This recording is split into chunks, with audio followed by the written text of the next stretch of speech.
Tell the truth Monday, 10-0. Told the team after our victory, I was elated after the victory. I was proud of them. They were a little disappointed in their play in some areas.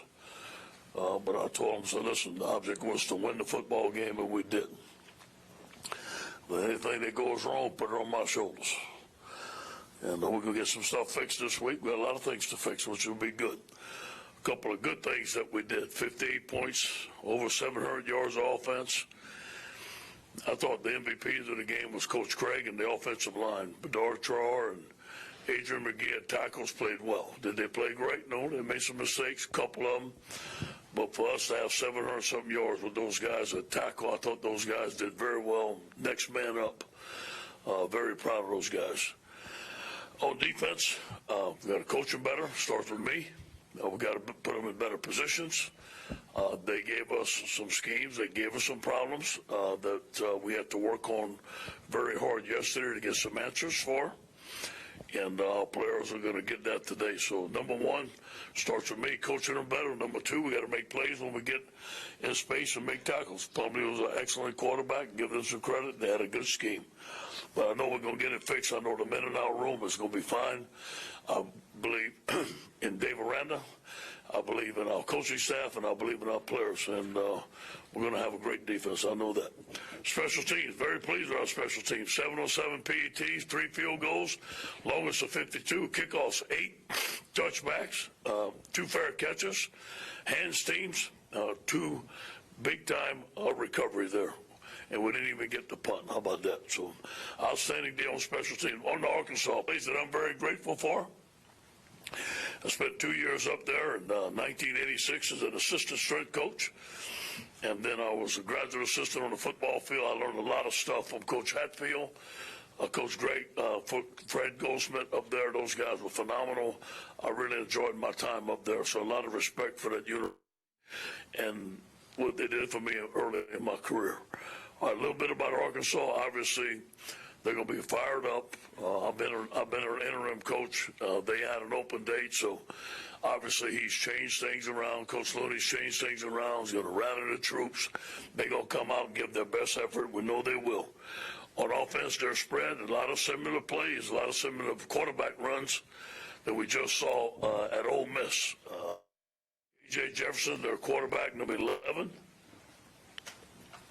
Dual threat quarterback, solid runner. Rakeem Boyd's one of the best running backs, as we all know. We faced him last year in the league. Treylon Burks, a guy I personally tried to recruit out of Warren, Arkansas, big athletic receiver. Okay, on defense, a couple of guys that we know well.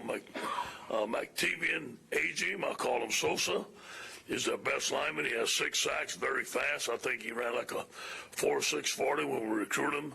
There were several guys from Louisiana, Scooters, a middle linebacker, doing very well, one of the top linebackers in the SEC. A lot of guys from Louisiana on that team. They're 4-3, and I know they're going to want to do very well. And then Treylon Burks is one of their top special teams guys. Tell the truth Monday, I can't wait to see our team today. We're excited to put this last game to bed. Press on to Arkansas. I'm excited that we're at home for our last 2 games. I know we're going to have a great crowd. Any questions? Ed, after the game, I think a lot of us were expecting you to be angry, about the defensive performance. But right away, you were talking about the positives. Yeah. Why is it important to keep, everything in perspective, I guess, and kind of weigh where you are and what you still have left to do? Yeah. I try to see the feeling of the football team, and I knew they were a little disappointed, and I think I'd have just added fuel to the fire there. I thought they needed to be picked up a little bit and to compliment them on a win and not take for granted winning. And, we've been on some other teams that might have went there and not played, so might not have won that game and had a hangover. I didn't think we had a hangover. I thought we played well in the first half. I think they made some plays. I think we didn't have some answers on those plays. I think that's what it was. But I wanted to give them confidence how much I believe in them. Coach, you're playing for your first championship, so to speak, of the weekend. Winning the SEC West hadn't happened here in 8 years. Is that brought up to the team this week? Is that talked about? No. Obviously it's something when you come to LSU that you want to do. Our players want to do, but we don't talk about it. We really don't. This is the next game up. We said we're going to look at where we had at the end of the season, assess where we had at the end of the season. We wanted to win every game. That's one things that we didn't want to do. Arkansas is our next game. This is game number 11, and our goal is to beat Arkansas. Grant Delpit's been battling a few injuries the last few weeks. I guess how close is he to healthy right now, you think? It's tough when he doesn't practice all week. And I don't know if many players would have played against Alabama if Grant wanted to play. And I thought he did well. And obviously that ankle is very sore. And not getting reps hurts sometimes. Making tackles in open space hurts sometimes because he can't bend or run like he wants to. But he's playing. We're going to give him a couple of days off this week. And hopefully he can get healthy for this weekend. Coach, over here, kind of piggybacking on that, is there a couple of things. Is there any possibility that you would rest Delpit for a game and hope that he could improve and with some added rest? And two, exactly, you say you're going to get it fixed. Exactly what do you think you can do defensively to remedy whatever you think the issues are? Okay, well, first of all, with Grant, I rely totally on Jack. Jack Maruccio, I think, is the best in the business. Gives me a report every day. I let the coaches coach, doctors be doctors, and he tells me what they can do. And he says, Coach, he needs a rest, I'm going to rest him. He said, Coach, he's going to play, he needs to play. We're going to play him, and I'm going to talk to Grant. What happens is I talk to the trainer, then I talk to the player. I said, the trainer says you can go. Can you go? So, yeah, so that's why we put him in. So if Grant needs rest this weekend, we'll give him rest. We need to fix our run fits. There was a couple of runs that gave us some problems. I, for one, called the run stunt on that first long run in the second half. It didn't work. We're trying to be a little too aggressive. There was a new run play on arc read on the 4 technique that they hadn't showed, created a lot of space, gave us some problems. We had a couple of guys out of position, so we need to fix our positions on those plays. I think all those things that happened on Saturday will attribute to, number one, in better position, and number two, making plays when they're in that position. So I think all those things could be fixed. Ed Jamar's the Offensive Player of the Week this week. What did you see in him when you were recruiting him from high school, and how much has he grown since arriving on campus? Well, I remember his camp, his senior year. I was standing near his father. It was summer camp, and he ran a slug or a slant in the goal against one of the top defensive backs that we were recruiting, and he won clearly. And I told his dad, I said, I don't know if Jamar knows it, but Jamar's coming to LSU. He was committed to Florida at that time. And we felt that one of the things, Jamar has great speed, great hands, but he's unusually strong for a wide receiver. And I think that's competitive. I think that's what makes him great. You said that Saturday night after the game, you didn't want to be too hard on everybody, but today's tell the truth Monday. Yeah. So what is your message to your defense about if you want to achieve what you're headed for, this is what you got to do? The first thing I do is look at myself. And, I coach the defensive line with those guys too, so I look at the way we went practice last week. I look at what we showed them in practice, what we didn't show them in practice.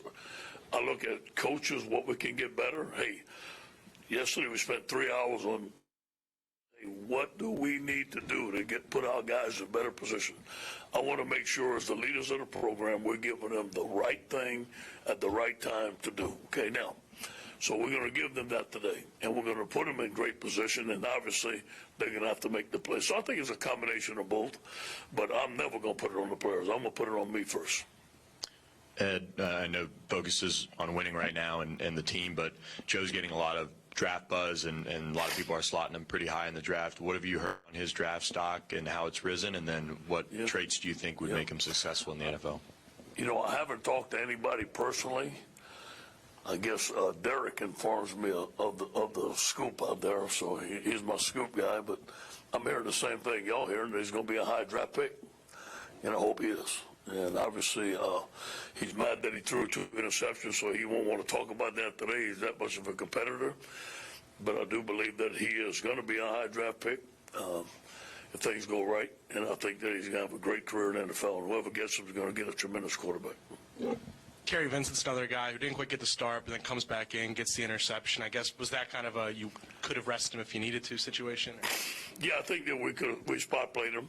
And in certain spots we needed him to play. We're very thin back there. Give it to Kerry. He wanted to play.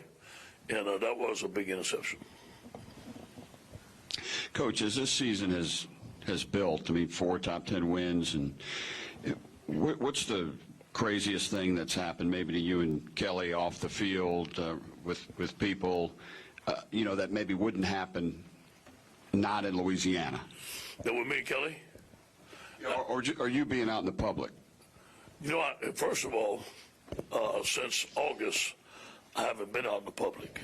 I've been in the radio show. Yeah, other than the radio. I just, and Kelly knows, but the attention, I think after the Alabama game, to see the joy in the people's face in Louisiana, I think there was 30 kids in our driveway. I think just to see, I remember as a kid watching LSU play and what it meant to me. And just to see the joy in those kids' face, I think that's the biggest thing. 30 kids from the neighborhood? Yeah. And then Colton, Colton coming on over. Believe it or not, Colton FaceTimes Kelly every day. They're best friends now. What up? And he's talking to her and all that. So, I mean, those 2 things were off the field things that happened pretty good.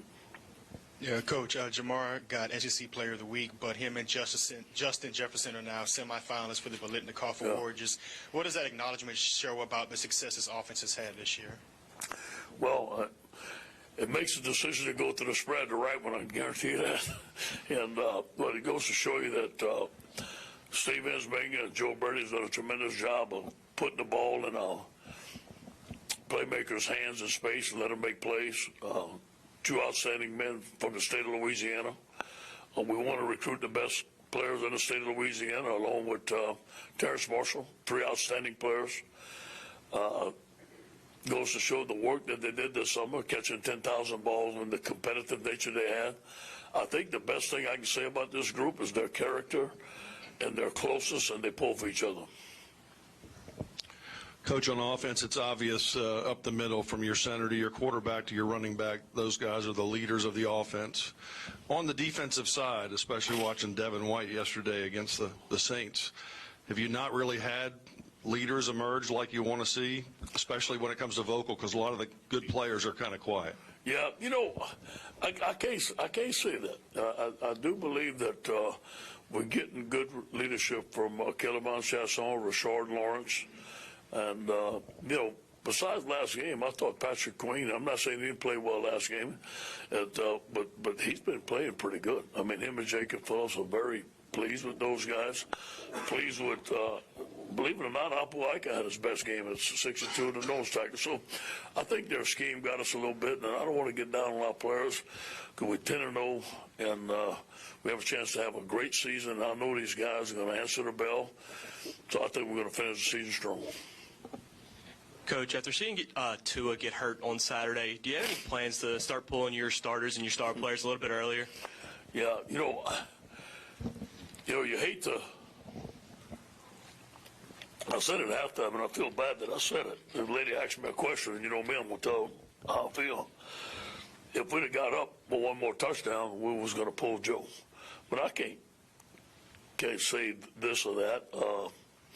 I'd have pulled this guy, I wouldn't have pulled this guy. You just never know the circumstances and stuff like that, But as soon as I can pull Joe and put Miles in, I'm going to do it. Hey, Ed, being several different places and obviously taking over a winning program here, but having to make changes even here to get back to the #1 spot, do you feel like there is a minimum amount of time that a coach needs to really be able to put on a program? Is just in your opinion? Yeah, you bring up a very good point. I mean, I do believe it's a matter of getting the right staff and the right players. Now, maybe some guys can get that in the first year. I don't know. I don't know that. I don't know. Maybe it's been done. Maybe it hasn't. I know for me, it took me 3 years to get it, and through trial and error. And then I do believe that getting Joe Burrow as a graduate transfer made a difference in us last year. And then this year, getting Joe Brady, just keep on adding pieces. As you see things develop, you see, well, I got a little hole here. I got to add a piece there. I got to add a piece there. It seems like this year has come all together. So it has taken us 3 years. Yes, it is a process. Maybe that's too long. Maybe that's a short time. I don't know that. But I always knew at LSU that you have to win. I know the expectation of LSU is to win, and my goal has always been to win. Ed, you guys sustained some injuries early in the year in the secondary. Todd Harris lost for the season, and you had some transfers at that position before the season began. How much does that play into how you can use your depth when some guys are banged up and things like that? Yeah, it plays a lot. When you see Cordell Fott playing safety, he's a freshman corner playing safety. He never played that position before. Not much anyway. So we were having to move corners to safety position. We can't be as multiple as we want to be. We even thought about moving a couple of receivers over to safety. I asked them, they didn't want to obviously stay on at wide receiver position, but Who are some of those wide receivers you think of? well, I'm not going to say that, but I'd ask a couple of them. It wasn't number one, I promise you now. Ed, the hit on Joe out of bounds on the Ole Miss sideline Saturday, they got a penalty for out of bounds. Should there be more there? Is a potential, for targeting, or should be reviewed? I mean, the game's getting long enough, but I mean, it seems like that could be a more dangerous play than getting hit helmet to helmet on the field. I agree with you. I think that he should have pulled off, and I'm sure Coach Luke is not pleased with the guy. I watched it again this morning, and it's senseless to do that. And maybe there should be a stiffer penalty. You're right. Ed, your players would come out here on Saturdays throughout the summer working together. How much, after all of that, did you see they were ready when you got here during preseason practice? How much did it set up what's happening now? Yeah, I felt that coming off the field in camp and watching our offense practice, going, wow, execution, wow, just every day. And the thing I noticed was not a lot of balls on the ground. Last year we missed too many balls. We dropped too many passes. This year we can go through a practice and maybe one ball's on the ground, and the precision in which the balls were thrown and the catches, and it just seemed like everything started flowing, and that's because of that work this summer. Hey, Coach, was visiting with Clyde's high school coach last week, Dale Weiner, and he said it's a coach's dream when your most talented players are also the most unselfish, that oftentimes the most talented players are all about themselves. He said, looking at your team, from Clyde to Patrick to on down the line, those guys are... Well, that's a big compliment coming from Coach. It starts with Clyde. He's very unselfish. As you see, he blocks, catches the ball, whatever he needs to do. This summer he was teaching those young running backs. When the coach wasn't there, he's teaching them, he's coaching them. He's a team player through and through. I think he and Joe have taken a leadership role in this football team, which is phenomenal. I think that you look at all our players, they're unselfish. I don't think we don't mention, like today on Monday, we don't have an MVP. We don't mention players of the week in the SEC. That has never been mentioned. It's all about the team, and I know those guys have bought into it. Ed, you referenced being an interim coach at one time. 2 questions out of that. Does a team automatically get a lift from a coaching change? And secondly, given what happened at Alabama, do you think, and maybe the quality of the opposition you got this week, although you don't want to put them down, do you maybe have a mindset of, like you said, protect your injured players, get your starters out because of what you got ahead? Always, no question. Now, we're going to go into the team this game expecting a battle. But if we get into the game and we winning by a certain amount, I'm taking guys out. I'm taking guys out as soon as I can. Now, that doesn't mean I'd have took 2 out. I'm not saying that. No, I don't know that. I don't know. It's hard to take guys out before the first half. You know, teams can come back, especially in the SEC. You know what I'm saying? Then what was the first? An interim coach. Yeah. How much does a team get a lift on that? I think they get juice. I mean, every time I've been an interim coach, the next week we came out on fire. I mean, but you try to change things up. You try to flip the script. Get your coaches home early. I fed them cookies. I think they ate 500 cookies the first day. Man, everybody was happy. So.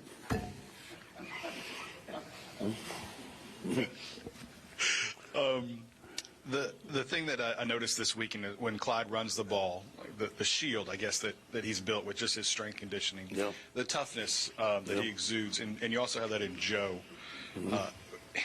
Obviously, that's something that they work hard for. Is that, I know it's encouraged, but is that something that they just have to want, like players, they have to want it for themselves to be that mentally and physically tough? Yeah, I think it comes a point where you can teach and train and coach, but when it comes from within, we all heard Ray Lewis's talk. Effort is between you and you. And I think that comes a point with those guys. Effort is between you and you. You get out in that field, man, we can put you out there. But as hard as you want to go and as tough as you want to be, that's up to you. Coach, with potentially so much down the road this season, and y'all have already beat a bunch of ranked teams, when you're playing teams that have losing records last week, is that a motivational job you have to make sure you do? Yeah, no question. I have to make sure that we're practicing well. And I think we practiced well last week, except on Tuesday. We were not prepared. I didn't think it was going to get that cold when that wind started blowing. And I don't think Tuesday we had as sharp as practice as we want to, but Wednesday we did. I got to make sure that we have great practices this week. I know our defense is going to be motivated. I know our offense is going to be motivated. Believe it or not, I talked to Coach Ensminger this morning. There were some things that we thought we were sloppy at some things, obviously the interceptions and stuff like that, and the turnovers. So there's a lot of things we can get better. This is a highly motivated staff, highly motivated team. Coach, I know when you got here, you talked about having to change some things internally to get where you are today. Can you give us an example or two of some of the things that you felt that you had to do?